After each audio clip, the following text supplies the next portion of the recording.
Saudara-saudara, kita lanjutkan pembicaraan kita, yaitu bagaimana selanjutnya terjadinya proses cross-cultural civilization, penyerbukan silang budaya antara India dengan Tiongkok gitu ya.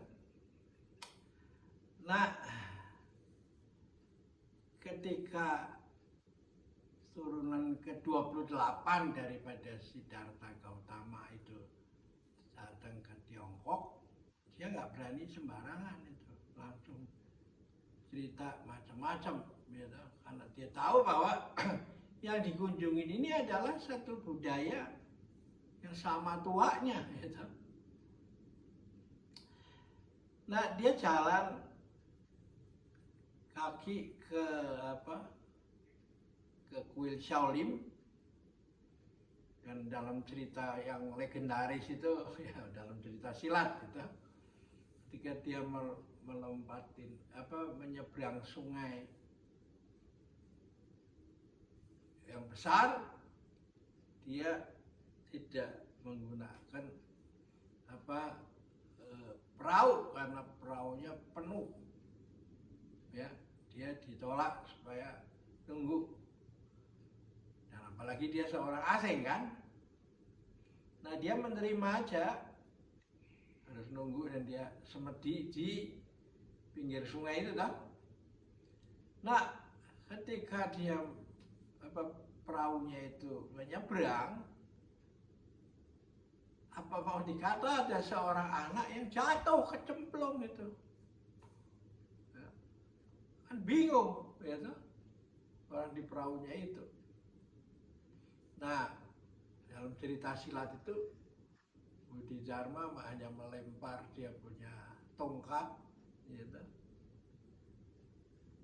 ke sungai itu, lalu dia dengan ilmu ginkangnya meringankan tubuh dia, meloncat, dan di atas kayu itu yang ngambang itu, dia menolong itu anak itu.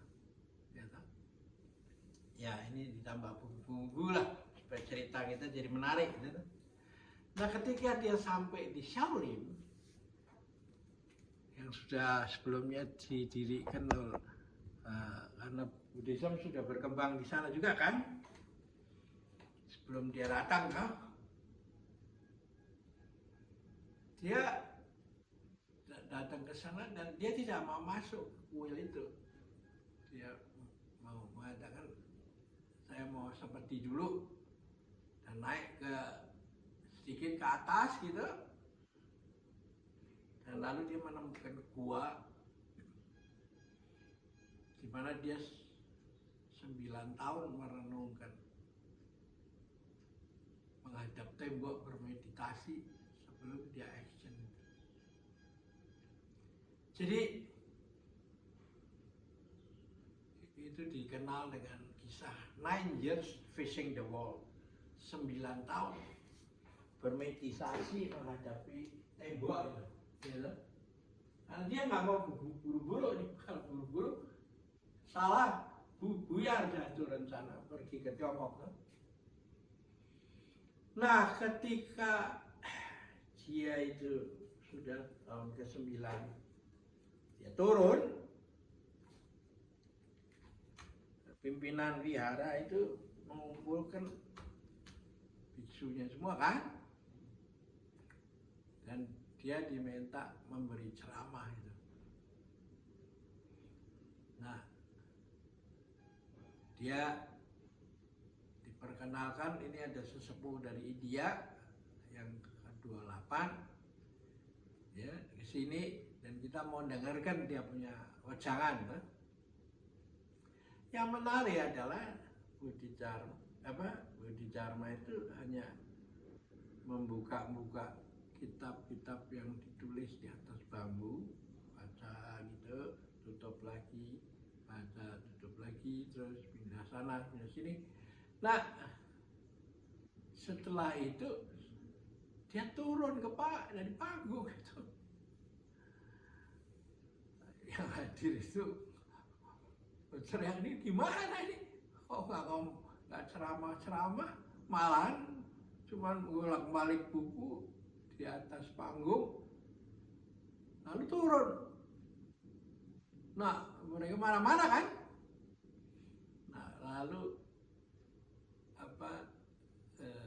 salah seorang dari pimpinan wihara atau yang orang pintar di situ, dia mengatakan dia sudah selesai menjalankan tugasnya. Loh, dirinya bingung, kok bisa begitu? Ya, dia menyampaikan pesan tanpa kata-kata itu, ya toh? Seperti bunga mekar itu. Silently a flower is blooming itu. Itu sebenarnya message itu, pesan itu, ya toh? Tanpa kata-kata itu, ya. In silence, dengan dalam keheningan. Bunga itu runtuh itu, ya, gugur. Lalu tumbuh lagi, gugur. Itulah